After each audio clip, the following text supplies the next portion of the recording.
When betrayal enters a marriage, it feels like the very foundation of your union has collapsed. You find yourself questioning everything, your worth, your discernment, even your faith. Emotional healing involves allowing yourself to grieve.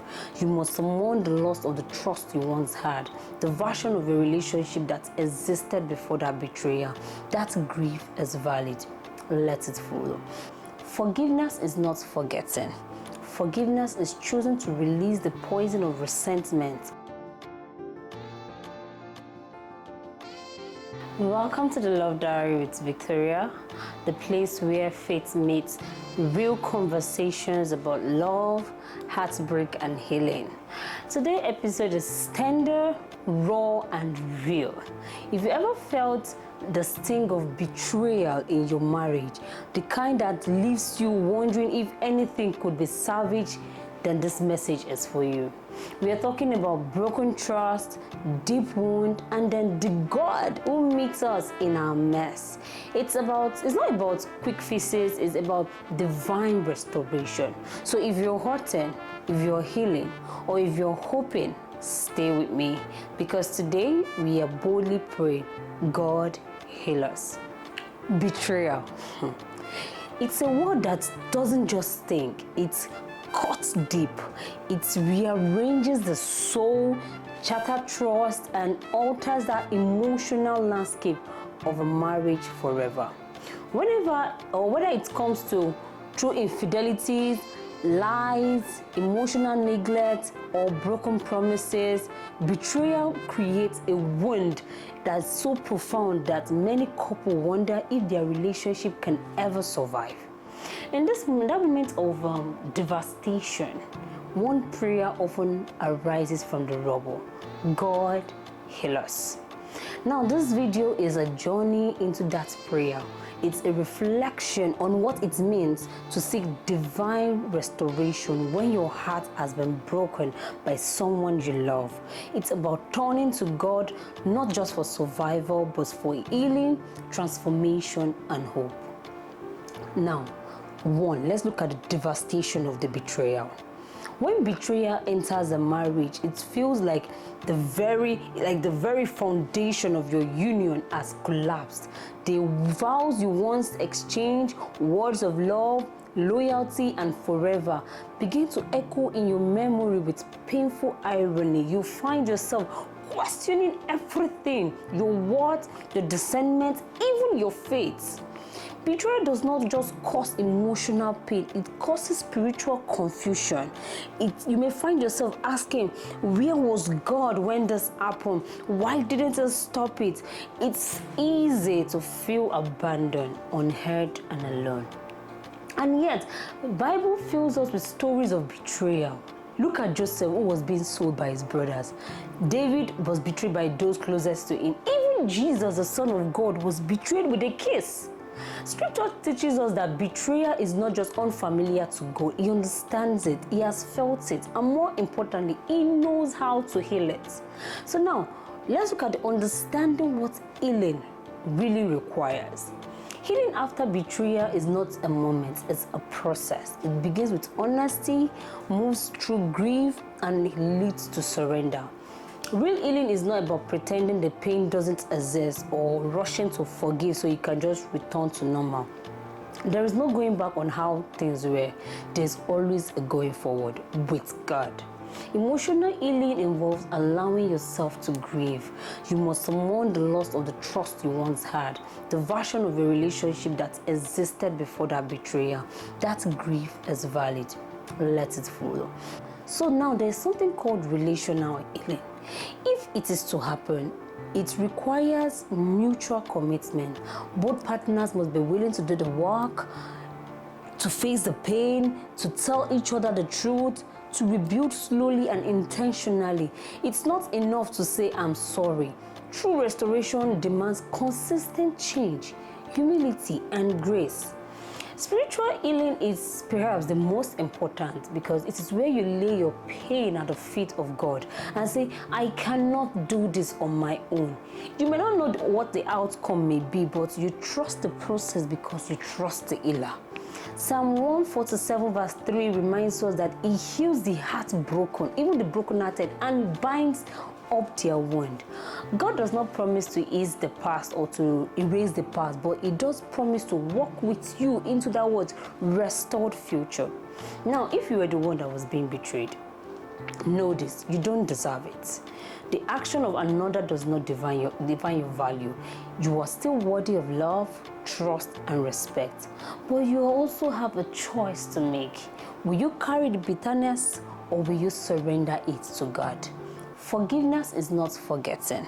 Forgiveness is choosing to release the poison of resentment, for not for the sake of your progress or for the sake of your spouse, but for the sake of your soul. You can forgive and still hold boundaries. You can forgive and still decide what is healthy for you. Healing does not always mean reconciliation. Some marriages are restored and some are released. Restoration in God's eyes is not just about staying in every relationship. It's about becoming a whole again. Now, if you are the one that has betrayed your spouse now, this is a moment of reckoning, but it can also be a moment of redemption. God's grace does not cancel consequences, but it does open the door of transformation. Owning up your action means offering a genuine, unfiltered confession. It means facing the damages that you've done without defenses. It means giving your partner space to feel, react, and recover in their own time. More importantly, it means turning to God not just for forgiveness, but for the change. You must be willing to let God uproot the patterns, insecurities, or temptations that may lead you to betray your spouse in the first place. Now, Psalm 51 verse 17 says, "The sacrifices of God are of a broken spirit, a broken and concrete heart. O God, you will not despise." Now, a broken heart in God's hand can become the foundation of a new beginning. Now, restoration requires two things, but begins with one. Healing and restoration takes two people, but the journey it begins with one. One person willing to invite God into the pain, one person willing to believe that healing is possible. One person brave enough to surrender the pride, the fear, and the control. So when you pray, "God, heal me," you are not just asking for a solution. You are inviting God to transform you. Whether your marriage survives or not, restoration always begins within. You don't need to have all the answers. You just need to be willing to take that next step, that is guided by what? By grace. Now, inviting God into your broken places. God is not afraid of your mess. He is not repelled by your pain. In fact, the broken places are often where God does his most beautiful works. Invite him in. Invite him into the silence, the shouting matches, the sleepless nights. Inviting him into the counseling sessions, the journal entries, the prayer whispered through tears. Don't wait until you feel old to approach him. Come as you are, because God is not looking for perfection. He's looking for a permission. Now, what does restoration look like? What does it look like? Restoration is not always what you expect. For some, it looks like a stronger, more honest marriage than ever before.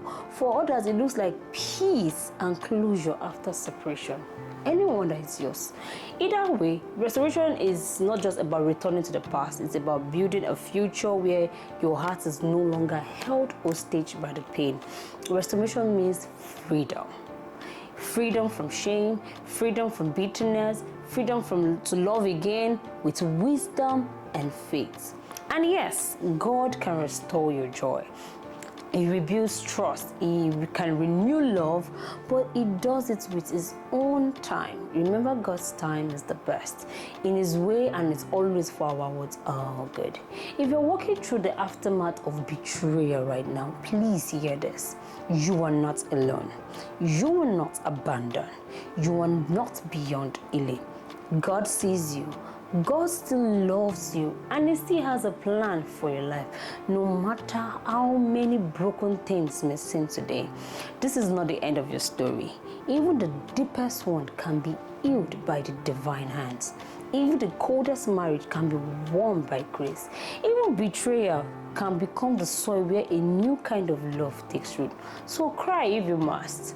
Grieve what was lost, but don't let go of the hope. Whisper that prayer, God heal us. And trust me, He will. Because God is not just only a comforter, He's a restorer. And then when we invite Him into our pain, He turns brokenness into beauty, ashes into heart, and then betrayal into testimony. Thank you for listening to the Love Diary with Victoria. If this episode touched your heart, I want you to know that you are not alone. This space is for you, and I'm walking this journey right beside you. If you need prayer, guidance, or just someone to talk to, please don't hesitate to reach out.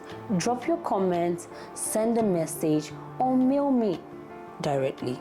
Don't forget to subscribe, share to your loved ones, to someone who needs this, and then leave a review for me. It helps us to reach more hearts that are hurting and searching for healing. And always remember, no matter how broken it feels right now, God still writes down the most beautiful stories from the messiest page. Until next time, stay strong, stay prayerful, and stay in love with God and with yourself.